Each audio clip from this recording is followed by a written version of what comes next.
مساء الجمال على كل عشاق النادي الاهلي في كل مكان. اهلا وسهلا بحضراتكم في حلقه جديده من حلقات مشجع التالتة. زي ما انتم متعودين حلقتنا مليئه باهم الاخبار والتفاصيل المهمه جدا اللي بتخص النادي الاهلي. بس في الاول كده وقبل ما نبدا حلقتنا يا ريت ما تنساش تعمل لايك على حلقه النهارده فضلا وليس امرا، وانزل دلوقتي اعمل اشتراك في القناه لو ما انتش مشترك عشان تتابع معانا كل ما هو جديد عن اخبار الاهلي. مش هطول عليكم اكتر من كده، تعالوا بينا نبدا حلقتنا باول اخبار الاهلي. الاهلي يتحفظ على فكرة التخلي عن خدمات جراديشار نهائيا لحين تعاقد النادي مع مهاجم اجنبي افضل منه خلال فترة الانتقالات الصيفية القادمة، وذلك خوفا من عدم قدرة النادي على التعاقد مع مهاجم اجنبي قوي في الانتقالات القادمة، واجبار النادي على ضم مهاجم لم يكن من ضمن اولويات الاهلي، واستقرار كبير من جانب الجميع في الاهلي على اعادة جراديشار للفريق مجددا في حال فشلت محاولات النادي في التعاقد مع مهاجم جديد في الصيف القادم. مصدر بالاهلي يؤكد بان هناك نية كبيرة لدى النادي بالتخلي عن خدمات جراديشار نهائيا لوجود رغبة كبيرة من جانب الجميع بالاهلي بالتعاقد مع مهاجم اجنبي قوي قادر على افادة النادي في الموسم القادم، لكن النادي استقر على تأجيل حسم مصير جراديشار نهائيا لحين التعاقد مع مهاجم اجنبي جديد.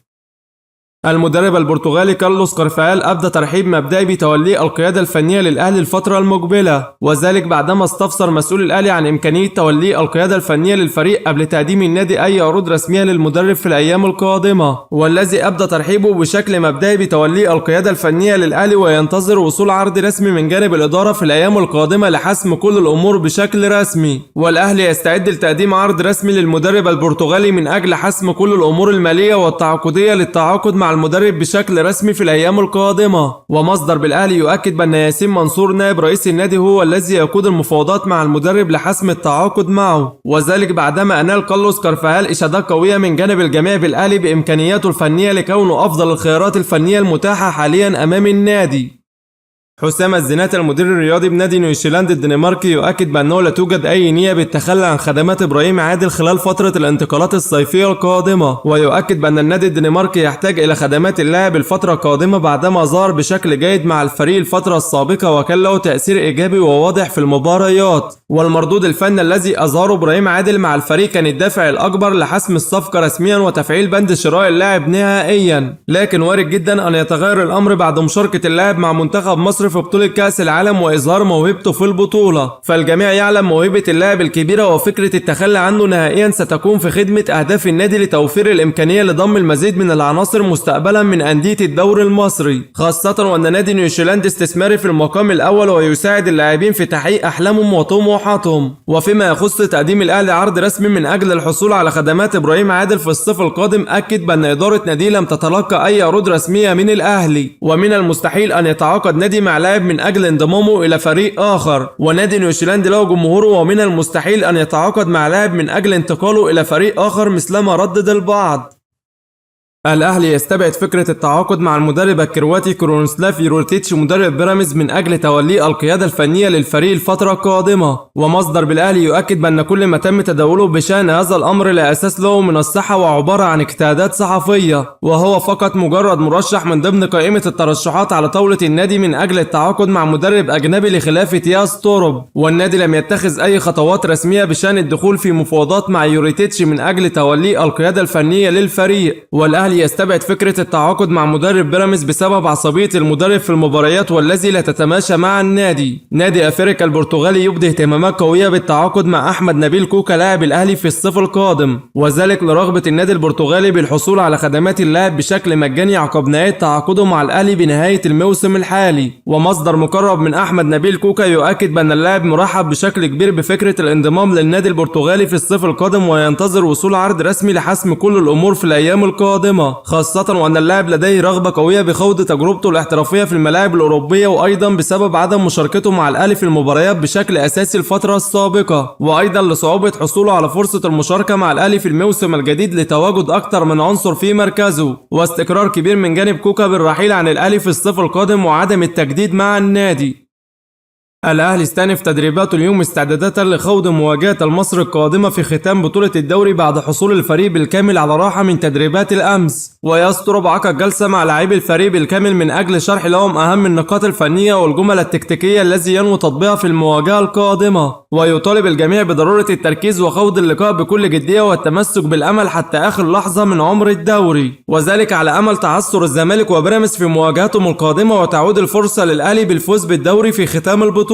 الكابتن سيد عبد الحفيظ عقد اجتماع مع لاعبي الأهلي قبل بداية تدريبات اليوم للحديث معهم عن أهمية مواجهة المصري بورسعيد القادمة والفوز بها، ويطالب الجميع بضرورة التركيز وخوض المواجهة بكل جدية وعدم الانشغال بنتائج المنافس واللعب من أجل الفوز فقط. وأكد للجميع بأن كل شيء وارد في كرة القدم، ولكن الأهم خوض المواجهة القادمة بكل جدية والتمسك بالأمل حتى آخر لحظة. ويستغل كل التصريحات المسيئة من جانب الإعلام الزملكاوي في الأيام الماضية تجاه الأهلي وجماهيره لشحن لاعبي الفريق للرد بقوة داخل الملعب في المواجهة القادمة.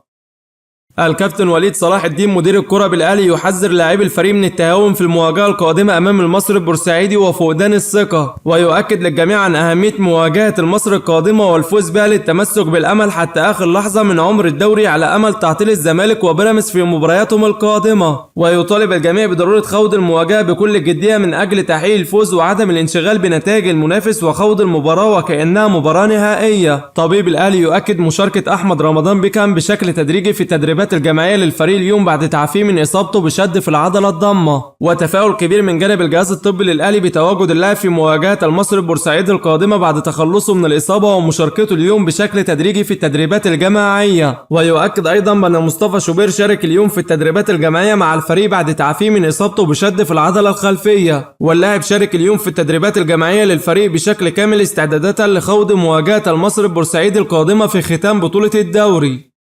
الأهلي تواصل الاتفاق مع ياستروب لفسخ تعاقده بالتراضي مع النادي عقب مواجهة المصري البورسعيدي مباشرة مقابل الحصول على راتب 4 أشهر من عقده. ومصدر يؤكد بأن كان هناك نوع من أنواع المرونة من جانب ياستروب مع مسؤول الأهلي بفسخ التعاقد بالتراضي مع النادي، لكنه كان يتمسك بالحصول على راتب 5 أشهر من أجل الموافقة على فسخ تعاقده مع النادي بالتراضي، ولكن في النهاية تم الاتفاق على الحصول على راتب 4 أشهر من أجل الرحيل مباشرة عقب مواجهة المصري القادمة. المهاجم الجزائري أحمد نظير بوعلي يعود ضمن دائرة اهتمامات الأهلي بقوة للتعاقد مع اللاعب خلال فترة الانتقالات الصيفية القادمة. ومصدر يؤكد بأن اللاعب تم اقتراح اسمه داخل الأهلي في الأيام الماضية من جانب أحد وكلاء اللاعبين للتعاقد مع اللاعب، ويؤكد بأن اللاعب أنال إشادات قوية من جانب الجميع بالأهلي بإمكانياته وقدراته، خاصة وأنه كان محل اهتمام كبير من جانب إدارة الأهلي منذ شهر يناير الماضي. سيد عبد الحفيظ يستعد لعقد جلسة هامة مع إمام عاشور عقب مواجهة المصري البورسعيدي القادمة من أجل حسم مستقبل اللاعب مع النادي،